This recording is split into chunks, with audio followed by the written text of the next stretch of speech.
மத்திய மாகாணத்தில் உள்ள மாத்தளை மாவட்டத்தில் இனாமலுவ கோரளையில் சிகிரியா சமவெளியில் அமைந்த ஒரு நிலப்பகுதியில் இயற்கையாக அமைந்த கற்குன்று சார்ந்ததாக கட்டியெழுப்பப்பட்ட இராசதானியாகும். இதன் நுழைவாயில் சிங்கத்தின் உருவத்தை கொண்டிருப்பதால் இந்நகர் சிகிரியா எனப்படுகிறது. முற்காலத்தில் இது சிங்ககிரி எனும் பெயர்களால் அழைக்கப்பட்டிருந்தது. 600 அடி உயரமுள்ள இந்த சிகிரியா குன்று 17 கிலோமீட்டர் தூரத்தில் உள்ள அடர்த்தியான காட்டின் நடுவில் உள்ளது. இந்த குன்றை பார்த்தால் 4 பக்கமும் நேர்த்தியாக வெட்டப்பட்ட பான் போன்று காணப்படுகின்றது.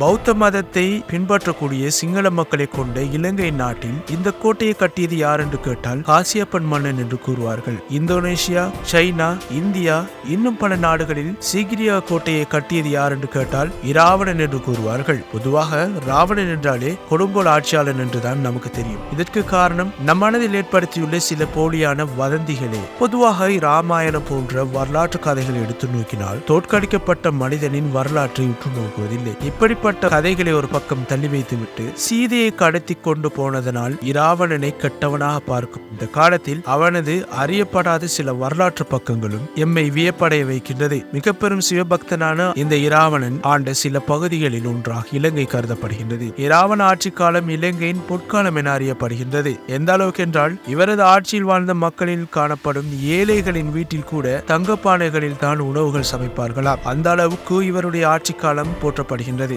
இராவணன் 10 கலைகளில் கைதேர்ந்தவனாகவும் எப்பவும் தன் கழுத்தில் தன்னுடைய தாய் பரிசாக கொடுத்த 9 முத்துக்களை கொண்ட படிக்கத்தன் மாலையை அணிந்திருப்பானாம். அவனுக்கு மொத்தம் 10 தலைகள் இருப்பதாக ஒரு கம்பீரமான மாய தோற்றம் காணப்படுகின்றது. இப்பொழுது சிகிரியா குன்றை நாம் பார்க்க முடியும். இந்த சிகிரியா குன்றின் உச்சியில் இந்த மலை உச்சியில் உங்களால் செங்கற்களால் கட்டப்பட்ட அடித்தளங்களை பார்க்க முடியும்.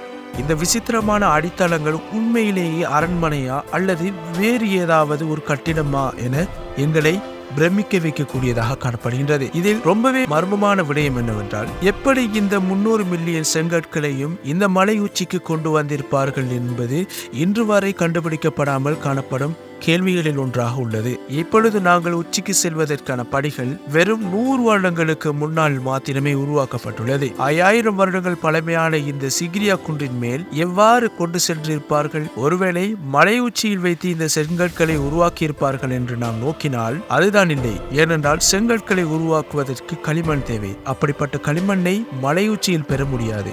அதே போல அதை உருவாக்குவதற்கான எந்த ஒரு அடிப்படை உபகரணங்களும் இல்லை. அதே போல ஒரு மர்மம் தான் இப்படிப்பட்ட ஒரு கட்டுமானத்தை 100 வருடங்கள் தொடர்ச்சியாக பல 100 வேலையாட்கள் கொண்டு உருவாக்கி இருக்க வேண்டும். இதற்கு எவ்வாறு சாத்தியம்?